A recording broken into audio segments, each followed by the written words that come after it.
Joël 1, ons gaan lees van vers 1 af. Dit is die woord van die Here wat gekom het tot Joël, seun van Petuel.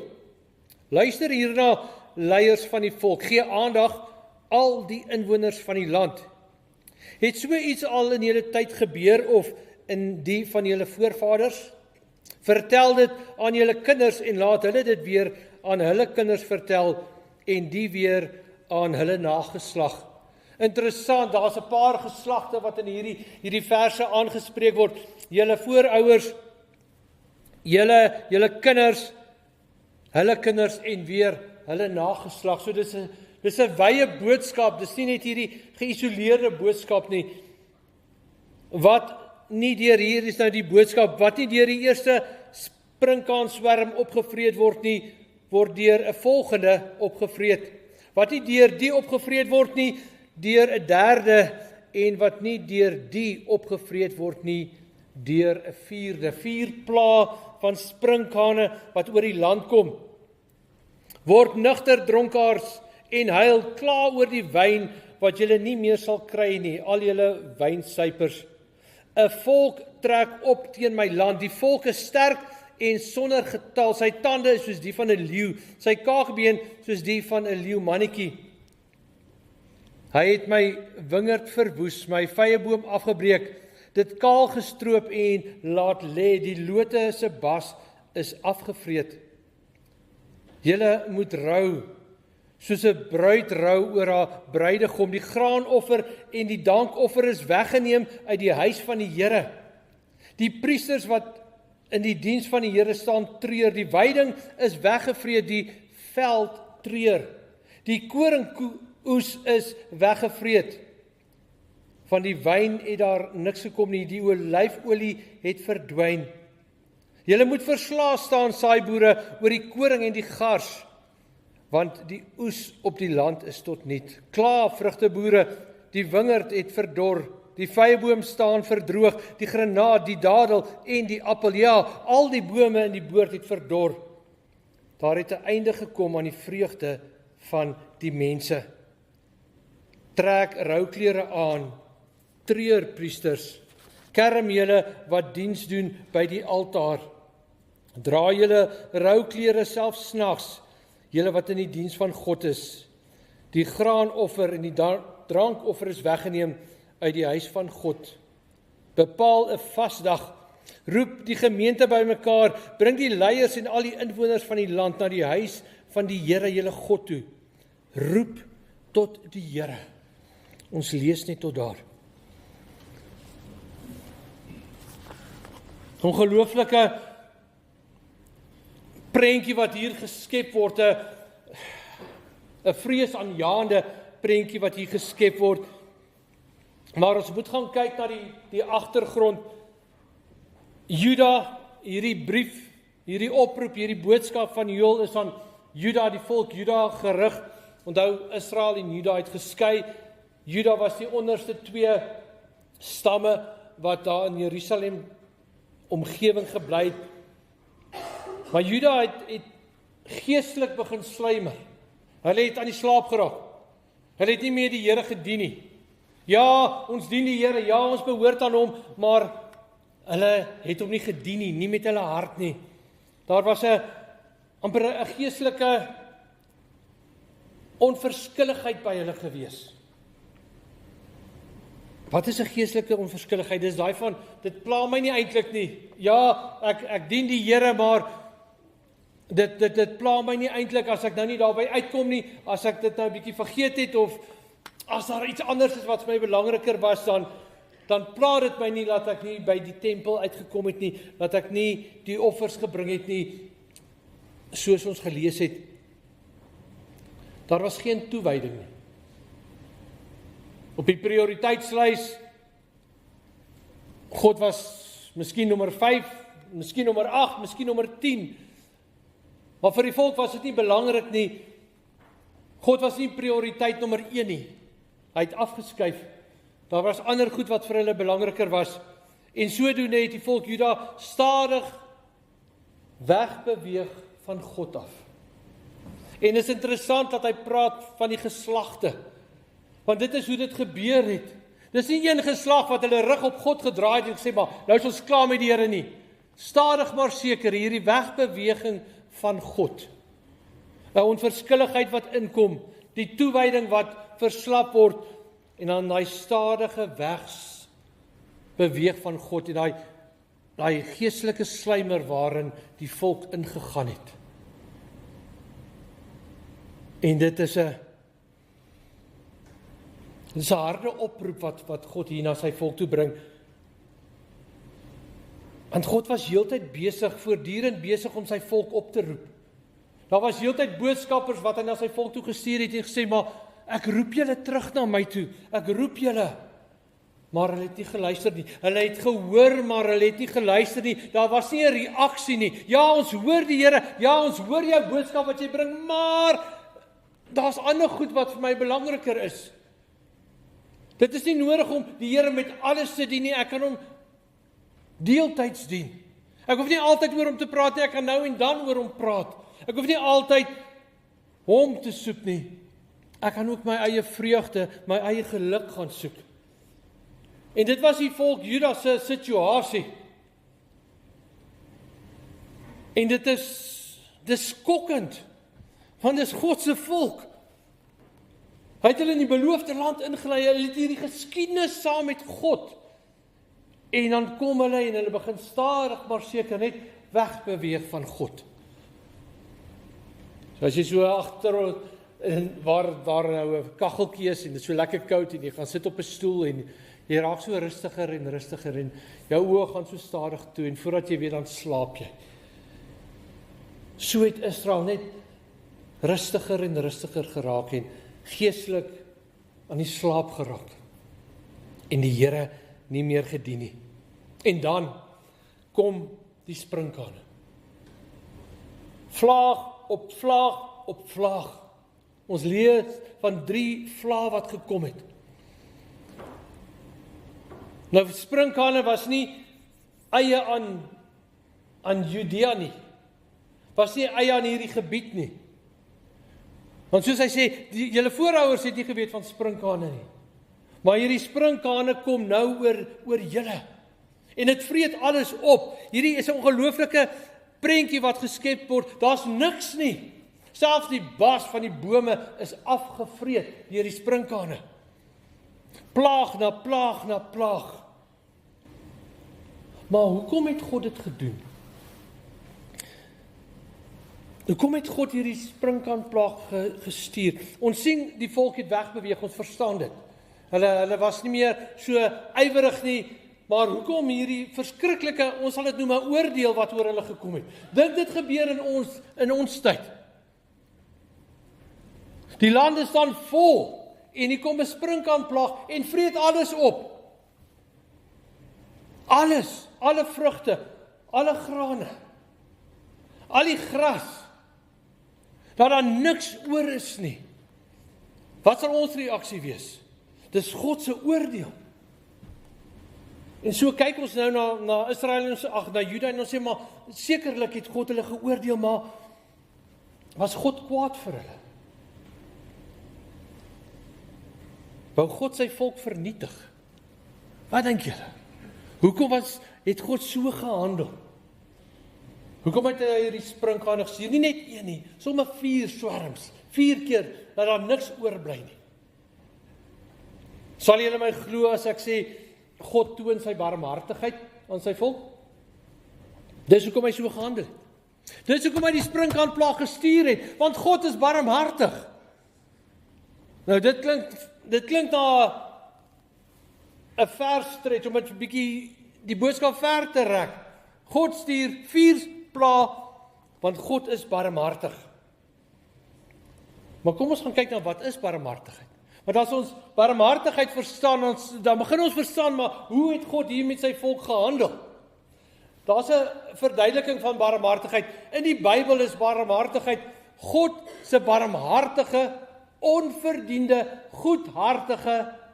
goedhartigheid wat die straf van die mensdom regverdiglik verdien, weerhou. Die straf wat op die mense moes gekom het, die straf wat op Juda moes gekom het God weerhou. Hy het net sprinkane gestuur. Hy het hulle nie vernietig nie. Hy het hulle nie verwoes nie. God het in barmhartigheid gehandel. Barmhartigheid, hy weerhou die straf wat regverdiglik verdien word, terwyl genade vir ons onverdiende seëninge gee. Spaar barmhartigheid ons van veroordeling en lyding.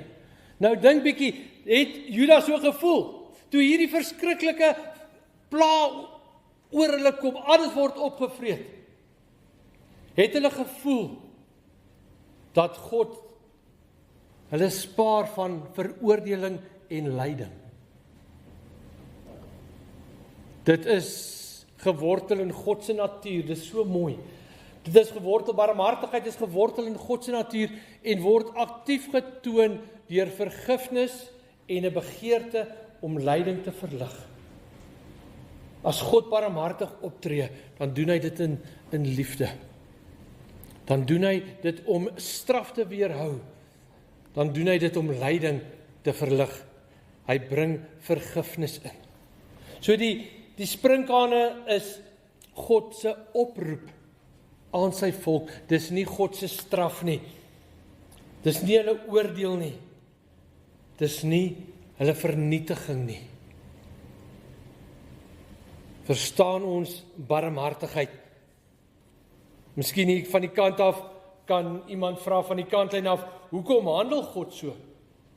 Hoekom handel God in barmhartigheid teenoor sy volk?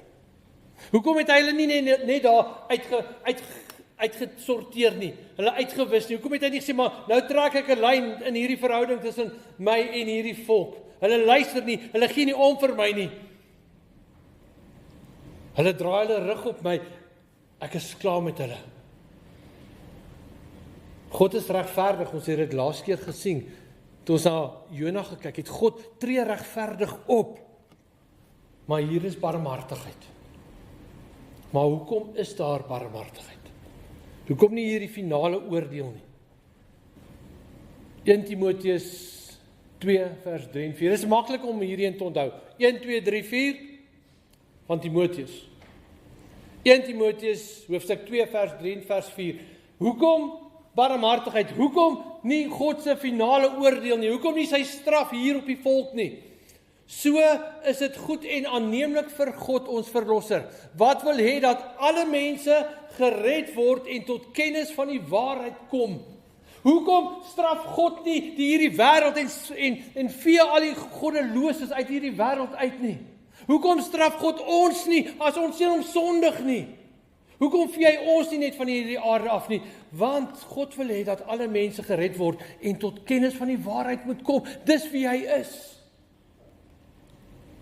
Hy is barmhartig. Ons het so begin hierdie erediens.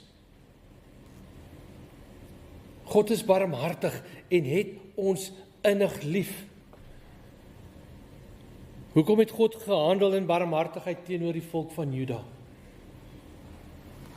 Sodat mense gered sal word en tot die kennis van die waarheid sal kom. Hoekom doen God dit? Hierdie vers ken ons. God het die wêreld so lief gehad dat hy sy enigste seun gegee het, sodat die wat in hom glo nie verlore sal gaan nie, maar die ewige lewe sal hê. Dis hoekom God in barmhartigheid handel, want God is liefde. God het jou innig lief. God het sy volk lief gehad. Hy was gebind aan sy volk, hy het hulle innig lief gehad. En daarom was hy besig met hulle. Het hy hulle nie afgesny nie. Ja, julle is nie meer my volk nie. Julle is te sleg vir my. Ek skryf julle af. Ek vernietig julle. Nee. Hy roep weer tot hulle. Hy stuur sprinkane om die boodskap te bring. Onthou, ek is julle God. Draai terug na my toe. Word wakker uit julle geestelike sluimerheid. Julle geestelike onverskilligheid, dit pla my nie, godsdiens pla my nie. Julle wat geen toewyding meer aan my het nie. Julle wat wegbeweeg van my, ek roep julle terug. Hoekom? Want ek het julle lief, want ek wil hê julle moet gered wees. Hoekom is God besig met jou? Jy is volgend hier. Want God het jou gelei om hier te wees. Hoekom is God besig met jou? Wat is sy plan met jou? Wat is God besig om vir jou te sê? Wat is die oproep wat hy op jou hart sit? Watter uitdagings is God besig om vir jou te bring?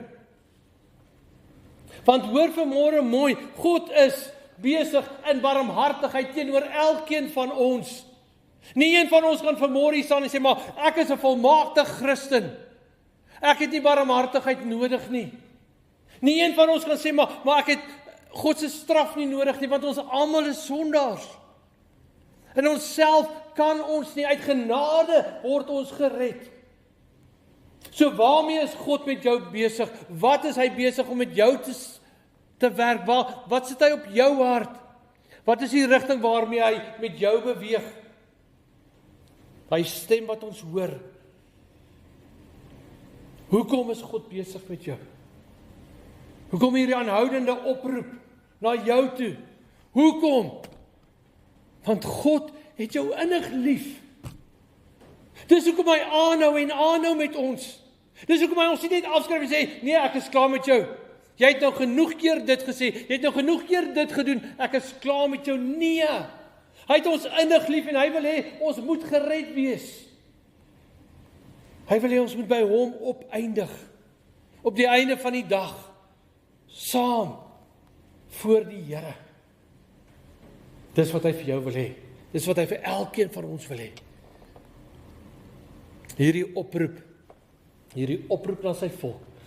Nou as ons hierdie boek van Joël lees, dan klink dit baie soos die briewe wat aan die 7 gemeentes geskryf is in Openbaring. Ons is so ruk terug het ons na daai 7 briewe gekyk. Daar waar God sy gemeente oproep. Hierdie brief is geskryf aan die gemeente van Efese. Hierdie brief is geskryf aan die gemeente van Laodicea. Daai oproep wat God na sy kerk toe bring, wat hy na sy gemeente toe bring. Kyk na dit en dit is verkeerd in julle. Fokus hierop. Dis wat ek wil hê. En so kom God vanmôre na ons toe. En hy roep weer eens sy gemeentes van Bultfontein op. Hoor wat sê die Gees vir die gemeente. Hoor wat sê die Gees vir die kerk. Want God is nog steeds besig om te handel met sy volk, met ons, in barmhartigheid. Hy weerhou die straf van ons. So wat is ons reaksie? As ons sien wat hy vir Juda gesê het, hoe reageer ons? In Joël hoofstuk 2 sing ons hierdie oproep wat God aan sy volk bring. Joël hoofstuk 2 vers 12 en vers 13. Maar nou sê die Here, nadat hy hierdie punt van barmhartigheid aan sy volk bewys het, en hulle uitgedaag het, en hulle opgeroep het, terwyl hy met hulle besig was, dan kom hy hier en hy sê, maar nou sê die Here, kom met julle hele hart terug na my toe, vas, huil en treur. Skeur julle harte, nie julle klere nie. Kom terug na die Here, julle God toe. Hy is genadig en barmhartig. Hy is lankmoedig en vol liefde. Hy is bereid om die straf te herroep. Ongelooflike woorde wat Joël hier uitspreek. Dit is God se boodskap. God se boodskap aan sy volk. Maar nou sê die Here, kom met julle hele hart terug na my toe, vas, huil en treur. Nie daai ligtelike emosionele besluit, ja, ek besef, ek is nou nie 100% soos God wil hê ek moet wees nie, ek sal maar 'n paar aanpassings bring, ek sal miskien 'n nuwe standpunt inneem. Nee, dis nie waar daar staan nie. Daar staan, kom met julle hele hart terug na die Here. Daai punte van geestelike onverskilligheid, geen toewyding, daai stadige wegbeweeg van God, daai geestelike slymer. God sê, stop nou daarmee, verander volkome. Nie net van, ja, miskien, ons sal sien, Maak 'n besluit. Vandag besluit, so gaan ek die Here dien. Skeer julle harte, nie julle klere nie. As Juda hulle in rou gegaan het hulle klere geskeer, dat almal kan sien hulle is in rou. God sê, ek soek nie dit nie. Ek soek jou hart. Skeer jou hart. Laat jou hart in rou ingaan oor jou optrede, oor jou stadige wegbeweeg, jou vergeet van die Here. Hoor my oproep, reageer, moenie net hoor en dit een kant toe skuif nie, hoor dit, luister en verander. Dis wat hy sê. En dan eindig hy daarvan, hy is genadig en barmhartig. God sê weer, kyk net, wat bring ek vir jou? Hy is genadig en barmhartig, hy is lankmoedig en vol liefde. Genadig, barmhartig, vol liefde. Hy is bereid om die straf te herroep. Dis wat ons wil hoor. Here, wees my genadig, Here, wees my barmhartig. Want ek is nie volmaak vir U nie. Ek is 'n sondaar. Ek sondig, Here, dan val ek hier, dan val ek dan sê ek dit is wat ek wil doen vir U, dan kom ek nie daarby uit nie, Here. Daar sê God, skeer jou hart. Want hy is genadig en barmhartig, onthou dit is wie hy is. So hoe lyk dit? Wat kan ons doen? Luister vanmôre na die Here, luister na hierdie boodskap, luister na hierdie oproep. Luister en gaan doen ondersoek aan jouself. Nie aan iemand wat langs jou sit of iemand wat voor jou sit of iemand wat jy ken nie, aan jouself. Gaan doen ondersoek aan jouself. En kom uit daai punt uit dat jy kan bely, Here, ek het teen U gesondig. Here, ek was doof vir die woord. Here, ek het aan die slaap geraak. Geestelik het ek begin slymer, Here. En wat 'n pad het ek gestap?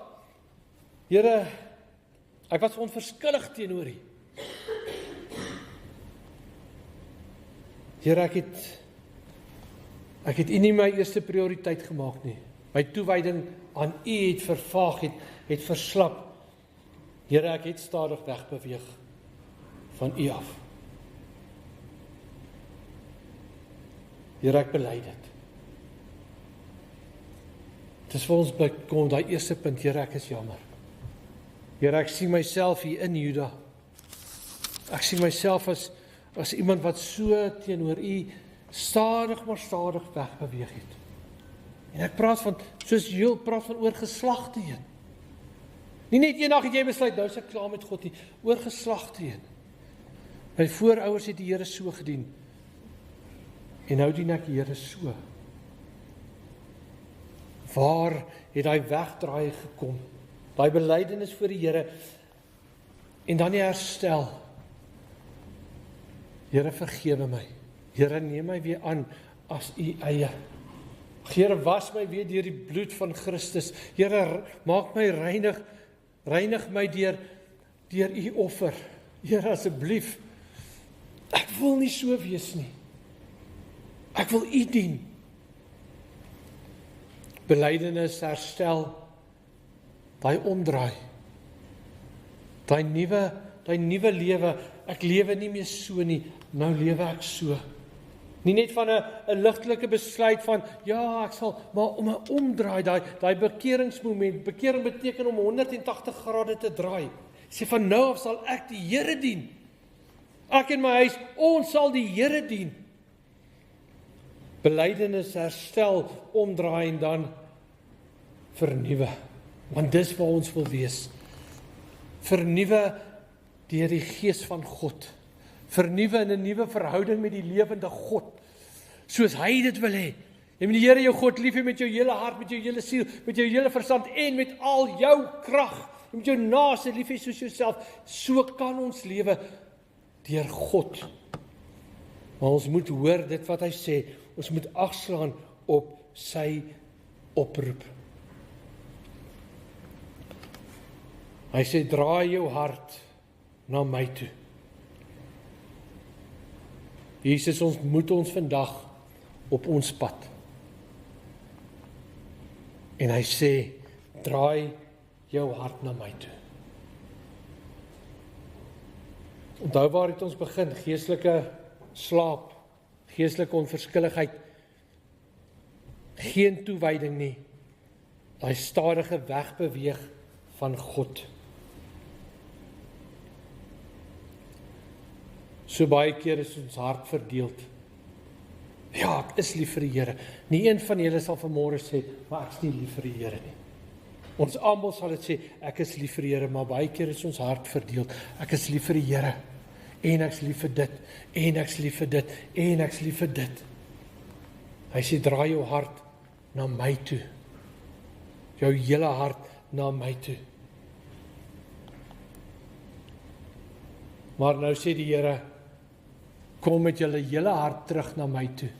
Skeur julle harte, nie julle klere nie. Dis ons oproep vanmôre. Maar hoekom roep God ons vanmôre so op? Want hy is barmhartig. Hy wil ons nie oordeel nie. Hy wil nie vir ons sê, maar ek is klaar met Bultfontein nie. Ek is klaar met Suid-Afrika nie. Ek vee julle nou van die aangesig van die aarde al weg. Julle sal nie eens meer in die atlas wees nie. God doen dit nie. Want hy is barmhartig. Hoekom is hy barmhartig? Hoekom is God barmhartig teenoor jou?